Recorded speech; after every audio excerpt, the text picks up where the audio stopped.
मतलब सिंपली बात है कि आप इसमें से पॉजिटिव लोगों के साथ रहिए, अपने आप को भी पॉजिटिव रखिए और पढ़ाई करते रहिए और कंसिस्टेंसी जरूर बनाइए। यानी कि सी मैं बोलूँगा 23,000 निकाला है तो आप 23,000 क्यों ध्यान दे रहे हैं? अब 23,000 मत ध्यान दीजिए। आप सिंपली यहाँ पे देखिए कि 15,000 ही है, क्या दिक्कत है वो बताइए? अगर ये 15,000 वैकेंसी देते तो आप इसमें से भरते ही ना फॉर्म। तो सिंपल समझिए कि 15,000 वैकेंसी है, 15,000 भरी आपको फाइट करना है, ठीक है? तो बस सारा गेम जो है ना दोस्तों वो इसमें से यहाँ यानी कि मेंटली यानी यहाँ से दिमाग से ही होता है। आप जिस तरीके से सोचेंगे वैसा ही आपके साथ होगा, ठीक है? तो सिंपली आप इस तरीके से ना सोचिए, मेरा यही सजेशन है। आप इसमें से बेहतरीन यानी हमेशा आप पॉजिटिव सोचिए। अगर कुछ भी कोई लोग अगर आपके आस-पास इस तरीके की बात करते हैं तो उनसे आप दूरियां बनाइए, ठीक है? मतलब सिंपली बात है कि आप इसमें से पॉजिटिव लोगों के साथ रहिए, फॉर्म को भरिए और इसमें से अच्छी खासी क्वांटिटी में उन्होंने वैकेंसी को रिलीज किया है तो आपका भी इसमें सिलेक्शन बिल्कुल होगा, ये मेरा इसमें से गारंटी है, ठीक है? अगर आप पढ़ेंगे सही तरीके से तो प्रॉपर एक स्ट्रैटेजी प्लान बनाकर तो ना कि बहुत ही ज्यादा आपने आपको इसमें से इतना बोझ डाल देना है जिससे कि आपका जो टारगेट है वो पूरा हो ही ना, तो आपके अंदर इसमें से डिमोटिवेशन आने लगेगा। तो बिल्कुल आप ऐसा ना करें, मतलब आप एक छोटे छोटे सा इसमें से टारगेट दीजिए और उसको अचीव करिए, फिर देखिए आपके अंदर इसमें से खुशी। आप इसमें से एक अच्छे से कॉपी पर उसको स्ट्रैटेजी बनाइए कि मुझे कितने दिनों में कौन सा सब्जेक्ट को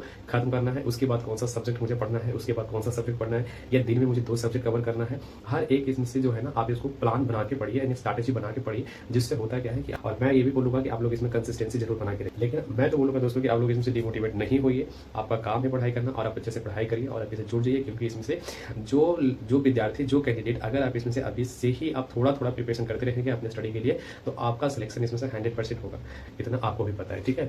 तो बिल्कुल आप इसमें से प्रिपरेशन अपना स्टार्ट रखिए, प्रिपरेशन करते रहिए और अच्छे तरीके से करते रहिए। क्या लेकिन उसका नोटिफिकेशन मतलब दे रहे सारी चीजें हैं, लेकिन उसका एग्जाम वगैरह जो है वो कब कंडक्ट करवाएंगे ये किसी को आइडिया नहीं है। नोटिफिकेशन दिया है तो इतना तय है कि वो इसमें से एग्जाम को भी कंडक्ट करवाएंगे, आज करवाएं कल करवाएं, लेकिन इसमें से करवाएंगे जरूर। नमस्कार प्यारे साथियों, आप सब कैसे? आशा करते हैं आप लोग अच्छे होंगे। तो आप सभी का स्वागत है आपके अपने चैनल के ऊपर। मैं हूं अमन और आप सब इसमें से देख रहे हैं आप अपने चैनल अमन जी शर्मा के ऊपर। तो प्यारे साथियों, आज हम इस वीडियो में बात करने वाले हैं टॉप 10 वैकेंसी अक्टूबर मंथ के अंदर जो निकल रहा है उसी के ऊपर हम लोग इस वीडियो में डिस्कशन करेंगे। अगर आप लोगों ने इस चैनल को सब्सक्राइब नहीं करा है तो प्लीज इसमें से दोस्तों आप चैनल को एक बार सब्सक्राइब भी कर दीजिए, लाइक भी कर दीजिए, शेयर भी कर दीजिए। और चलिए इसमें से स्टार्ट करते हैं दोस्तों। सबसे पहला देखिए, सबसे पहला जो हमारे इसमें से वैकेंसी है वो इसमें से वैकेंसी का नाम हमारे पास मैंने मेंशन कर रखा है, Bihar SSC inter level vacancy है। अगर हम इसके स्टार्टिंग डेट की अगर हम बात कर लेते हैं तो स्टार्टिंग डेट इसका 15 अक्टूबर रखा गया है और उसके बाद इसका जो लास्ट डेट है वो इसमें से 25 नवंबर रखा गया, यानी कि इसमें से 15 अक्टूबर इसका स्टार्टिंग डेट है, ठीक है? स्टार्टिंग डेट 15 अक्टूबर है और लास्ट डेट कितना है 25 नवंबर रखा गया है, ठीक है? अब इसमें से सारे स्टूडेंटों का इसमें सवाल होगा कि सर इसमें वैकेंसी कितना है। तो वैकेंसी इसमें से ये बहुत ही ज्यादा इसमें से मात्रा वैकेंसी इन्होंने रिलीज करा, इतना वैकेंसी वो ऐसे कभी नहीं आता है, क्योंकि इस बार जो वैकेंसी इन्होंने रिलीज करा है वो अच्छे खासे क्वालिटी में वैकेंसी को रिलीज करा है। अगर मैं इसमें से वैकेंसी की बात करता हूँ तो कितने नंबर ऑफ पोस्ट में वैकेंसी को इन्होंने रिलीज करा है तो इसके ऊपर अगर हम बात कर लेते तो लगभग इसमें से लगभग इन्होंने 23,176 पोस्ट टोटली इसमें से इन्होंने रिलीज करा है। तो ये तो इसमें से नंबर ऑफ जो वैकेंसी वो अच्छे खासी मात्रा में इन्होंने रिलीज तो कर दिया है। लेकिन अब बात यहाँ पर आता है कि क्या ये इसमें से इसको कंडक्ट करवाएंगे या फिर इसमें से बस कि ऐसा ही है, क्योंकि ये चुनावी जुमला तो नहीं है। क्योंकि आप लोग देख रहे हैं बिहार के अंदर जो भी है वो इलेक्शन है और इलेक्शन होने के कारण हो क्या रहा है कि मतलब यानी सारे वैकेंसी वो तो रिलीज तो कर दे रहे हैं, लेकिन उसका नोटिफिकेशन मतलब दे रहे सारी चीजें हैं, लेकिन उसका एग्जाम वगैरह जो है वो कब कंडक्ट करवाएंगे ये किसी को आइडिया नहीं है। लेकिन मैं तो बोलूंगा दोस्तों कि आप लोग इसमें से डिमोटिवेट नहीं होइए, आपका काम है पढ़ाई करना और आप अच्छे से पढ़ाई करिए और अभी से जुड़ जाइए, क्योंकि इसमें से जो विद्यार्थी जो कैंडिडेट अगर आप इसमें से अभी से ही आप थोड़ा थोड़ा प्रिपरेशन करते रहेंगे अपने स्टडी के लिए तो आपका सिलेक्शन इसमें से 100% होगा। जब इसमें से मान लीजिए कि एग्जाम वगैरह का नोटिफिकेशन जब आ जाएगा और उसके बाद आप प्रिपरेशन करना शुरू करिएगा तो आप इस रेस से बहुत ही पीछे जा चुके होंगे। इसलिए इन्होंने अगर नोटिफिकेशन दिया है तो इतना तय है कि वो इसमें से एग्जाम को भी कंडक्ट करवाएंगे, आज करवाएं कल करवाएं, लेकिन इसमें से करवाएंगे जरूर, इतना आपको भी पता है, ठीक है? तो बिल्कुल आप इसमें से प्रिपरेशन अपना स्टार्ट रखिए, प्रिपरेशन करते रहिए और अच्छे तरीके से करते रहिए। कैसे ही सिलेक्शन प्रोसेस वगैरह क्या है उसके ऊपर भी हम लोग बात कर लेंगे एक एक करके इस वीडियो में। उसके बाद आप इसमें से एक अच्छे से कॉपी पर उसको स्ट्रैटेजी बनाइए कि मुझे कितने दिनों में कौन सा सब्जेक्ट को खत्म करना है, उसके बाद कौन सा सब्जेक्ट मुझे पढ़ना है, उसके बाद कौन सा सब्जेक्ट पढ़ना है, या दिन में मुझे 2 सब्जेक्ट कवर करना है। हर एक इसमें से जो है ना आप इसको प्लान बना के पढ़िए, यानी स्ट्रैटेजी बना के पढ़िए, जिससे होता क्या है कि आपको पढ़ने में भी मन लगेगा और आपका अपना एक टारगेट भी दीजिए डेली का डेली कि मुझे इतने टारगेट कंप्लीट करने, और ये छोटा सा टारगेट बनाइए, ना कि बहुत ही ज्यादा आपने आपको इसमें से इतना बोझ डाल देना है जिससे कि आपका जो टारगेट है वो पूरा हो ही ना, तो आपके अंदर इसमें से डिमोटिवेशन आने लगेगा। तो बिल्कुल आप ऐसा ना करें, मतलब आप एक छोटे छोटे सा इसमें से टारगेट दीजिए और उसको अचीव करिए, फिर देखिए आपके अंदर इसमें से खुशी। और मैं ये भी बोलूँगा कि आप लोग इसमें कंसिस्टेंसी जरूर बना के रखिएगा। तो चलिए फिर तो स्टार्ट कर लेते हैं। आगे की अगर हम बात कर लेते हैं तो आगे इसमें से लास्ट डेट मैंने बताई थी 25 नवंबर इस साल वैकेंसी 23,175 पोस्ट पर वैकेंसी निकला हुआ है।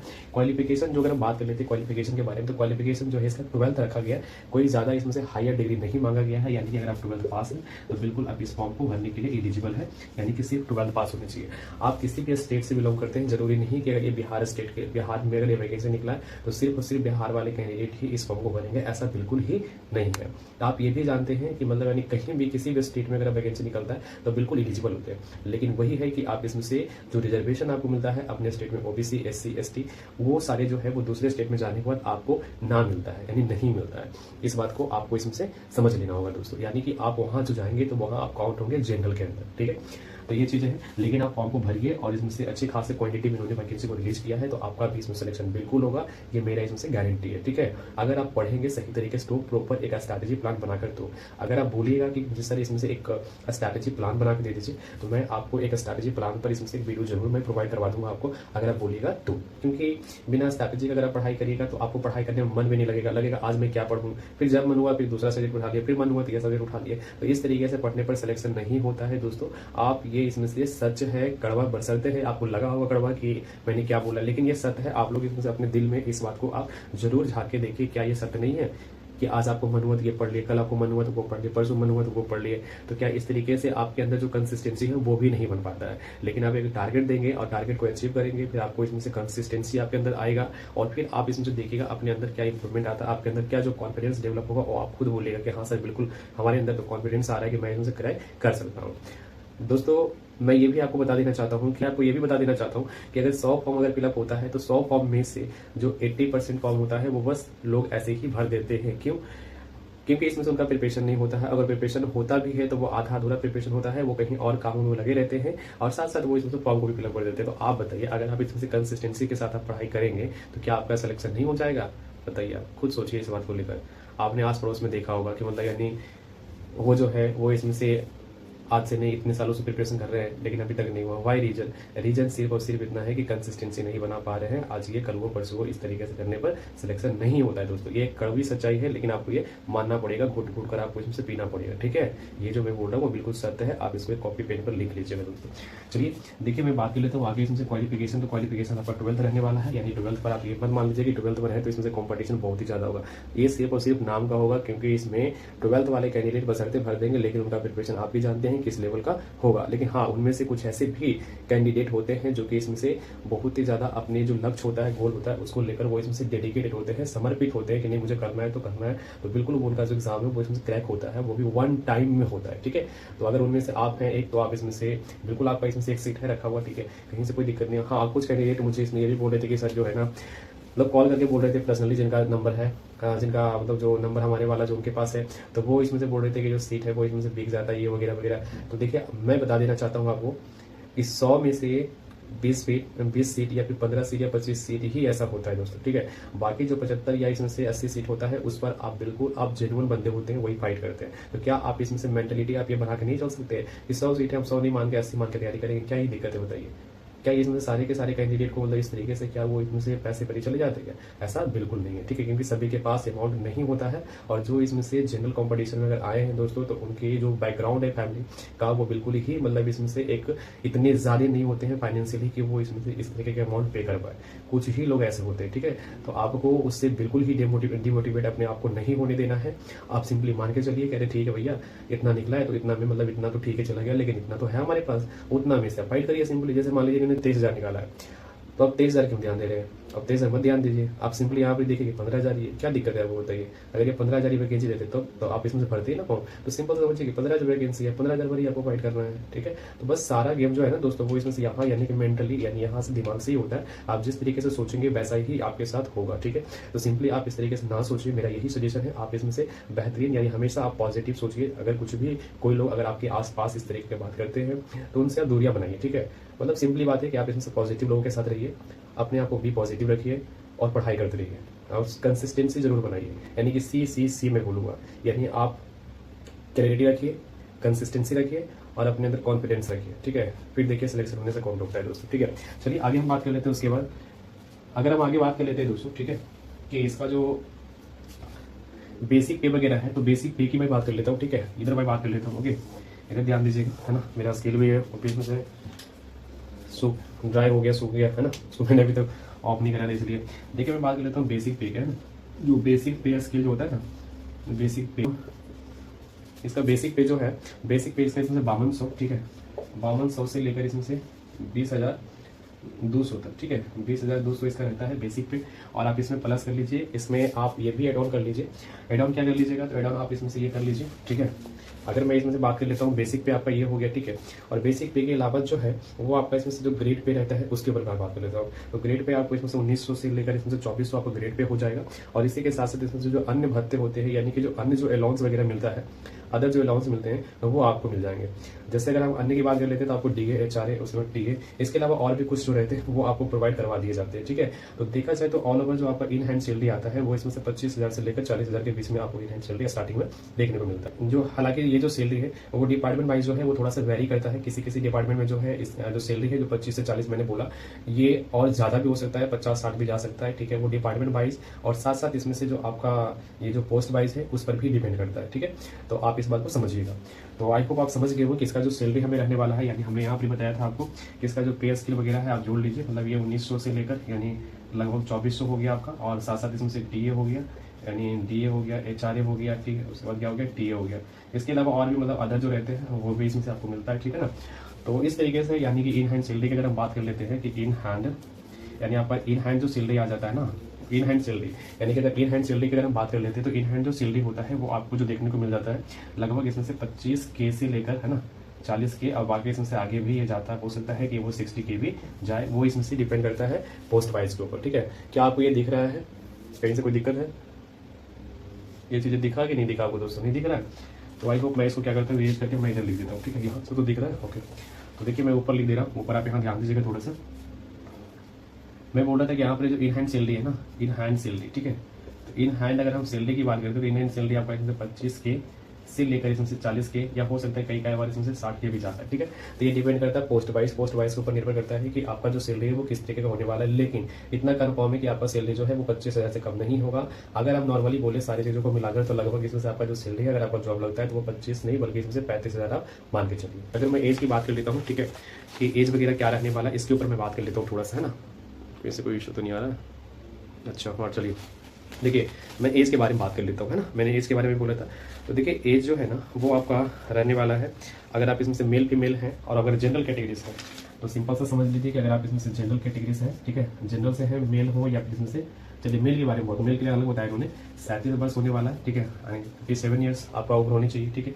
इस बात को समझिए। अगर आप इसमें से मेल के अलावा अगर मान लीजिए जनरल से ही फीमेल कैटेगरी है तो फीमेल कैटेगरी के लिए उन्होंने 40 ईयर्स का छूट, है ना, 3 वर्षों का उन्होंने एज में रिलैक्सेशन दिया है, ऐसा मान के चल सकते हैं आप। जनरल कैंडिडेट यानी फीमेल कैंडिडेट, यानी जनरल के अंदर जो फीमेल कैंडिडेट है उनके लिए होंगे, ठीक है। इस बात को आप समझ गए होंगे।